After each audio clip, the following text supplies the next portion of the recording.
Draft day, baby. Let's talk about former first-round draft picks by the Chiefs, Kyler Murray getting overlooked by Mahomes and Troy Aikman at a recent NBA game, Drake London's comment on Mahomes, the Chiefs' top draft needs, and much more. But first, how about those?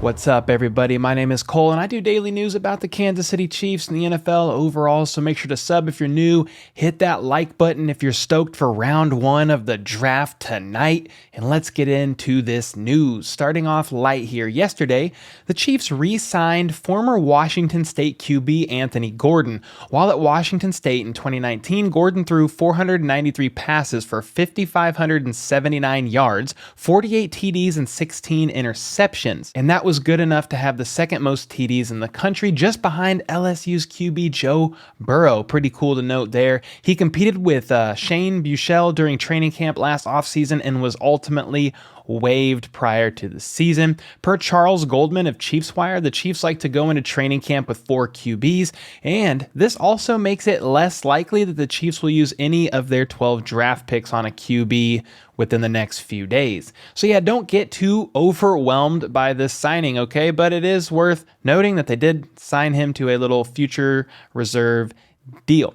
And then there's a video that surfaced of the Mavericks mascot, Champ, going and getting a couple QB's autographs courtside during a recent playoff game. And look at this. He gets Mahomes' signature, and then he goes straight for an old legend with biceps the size of mountains, Troy Aikman. And I won't lie to y'all, I didn't even notice or recognize Kyler Murray just a few seats over from Mahomes, but a comment pointed it out on Twitter, and it's pretty funny to see him just get passed over like that. Slightly savage of Champ to do this, but I guess Champ was going for Super Bowl winning QBs and Kyler doesn't have one yet, so better luck next time, bud. And then per Ian Rappaport yesterday on Twitter, per sources, the Jaguars and offensive tackle Cam Robinson have reached an agreement in principle on a contract extension. He gets a nice deal and security, and Jack secures a key spot, and it looks like it is a 3-year deal worth $54 million or $18 million per year.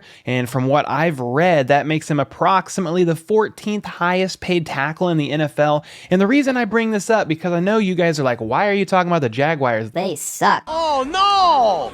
We suck again! But it's because left tackle signings, extensions, and the like are all something we need to keep our eyes on, as Orlando Brown Jr. is currently franchise tagged and supposedly going to be working on an extension with the Chiefs after the draft. So will he get paid more than 18 per million, more than 14th highest tackle in the NFL? More than likely, yes, but these things kind of help determine where contracts are potentially going to go, like what the market is offering and stuff like that. So this was worth bringing to your attention today for that. I do apologize for bringing up the Jaguars, though. I'm so very, very sorry. And then ESPN's Jeremy Fowler recently spoke with Georgia's wide receiver George Pickens, and he said, Pickens told me that he believes his range in the draft is between numbers 25 to 45, and the Packers, Chiefs, and Cardinals are among teams that have done lots of homework on him. So let me ask you all this question. If Pickens was available in the second round, is that a more palatable pick for you rather than using a first round pick on him? I know some of you yesterday and the past couple of days didn't like Pickens as a 29 or 30 pick for us in the first round, but if he's available in the second round, what do you guys think about that? He probably wouldn't be available at 50, so we'd have to trade up a bit to snag him, but that could be something worth looking into and noting. And then Aaron Ladd from Channel 41 caught a quick interview with USC receiver Drake London about his visit with the Chiefs, and London said it was great. The meeting with all the coaches, the meeting with Big Red, it was really cool to see a winning culture like that. He was then asked what it would be like catching passes from Patrick Mahomes, and he said, "That's a generational talent. That's like catching passes from Tom Brady, you know? I mean, that is our generation's Tom Brady at the end of the day." So yeah, that was a pretty cool answer, and some people will disagree, but I'm biased towards Mahomes for sure. Like he's the freaking best and can't nobody tell me otherwise. And while we know the Chiefs probably won't trade up to get someone like Drake London, at least I don't think so, I appreciated his candor and the answer he gave for sure. And hey, this is kind of wild to think about. Adam Schefter tweeted just this morning, big night tonight, of course, but there's also this, 364 days until the first round of the 2023 NFL Draft in Kansas City. So yeah, if you weren't aware, now you are. The draft will be hosted in KC next year, which is pretty freaking dope. I'll definitely be there and around in some capacity when not making content for the draft, that is for sure. And I've also talked briefly, somewhat recently, with Ryan Tracy from RGR about linking up for next year's draft to create some content together. We'll see how that goes, but I'm sure most of you know who this is. But if you're not following RGR on YouTube and the like, make sure to give them a follow. Top Chiefs content for sure. And then Sam McDowell of the KC Star put out an article yesterday titled "The 5 Priorities for the Kansas City Chiefs in This Week's NFL Draft." And I want to dive into this for a second. We know the NFL is seemingly becoming unbalanced with its weight tilted heavily toward the talented powerhouse of the AFC. This conference isn't getting any easier, let alone our division. Our division rivals have loaded up this offseason, spending almost more money than Elon Musk did on his recent Twitter purchase.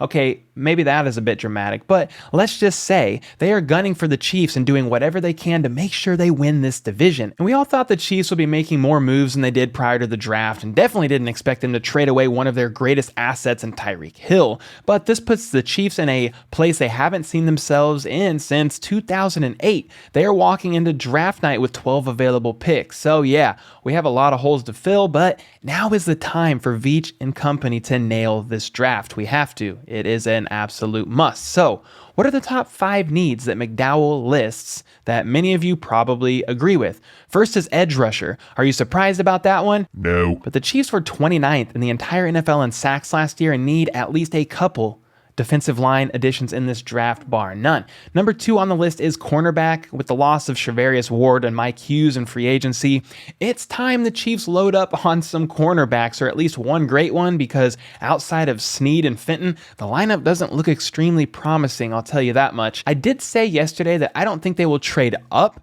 in round 1 to get a corner, but I wouldn't be surprised one bit if they use pick 29 or 30 on a corner.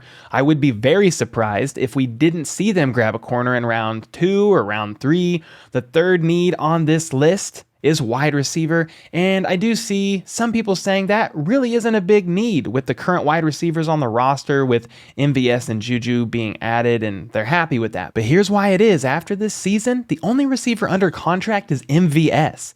That's right, Juju and McCole Hardman could be gone in free agency, so we definitely need to stay young and cheap at this position, especially with the huge contracts these guys are getting lately. It is insanity. So yeah, we have to do that via the draft, and I predict a couple hopefully this year in the draft. And I know we have some guys that have potential lower on the depth chart at wide receiver, but we need starters from the jump, not just potential starting prospects or former first-round picks that haven't played in the NFL in several years.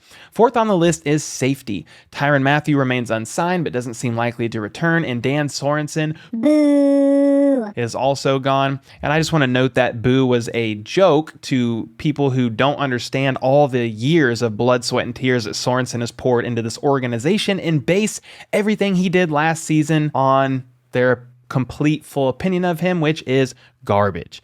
Say what you want about Sorensen, but he was on the field for 62% of snaps last season and 88% of snaps the season prior to that. That's a lot of starting snaps that someone is going to need to take and fill. Yeah, we did sign Justin Reed, which will help there. He's great, but Juan Thornhill is entering the final year of his rookie contract as well. So much like the receiver position, we need to look at more than just how things look this year. McDowell says preferably the Chiefs could find a player capable of both cornerback and safety, which would allow them to toggle their sets. Daxton Hill from Michigan fits the bill, but he might cost one of those 2 first-round picks. And the last area of need mentioned in this article is long snapper. Just kidding. It's offensive tackle, specifically right tackle. Niang's injury is a big question mark for that spot's future, in my opinion, and Andrew Wiley is back, but only on a 1-year deal. So I don't know if tackle will be a round 1 or a round 2 pickup or anything crazy like that, but I think it would be there somewhere in the later rounds to address this issue for sure, or at least I would hope as much.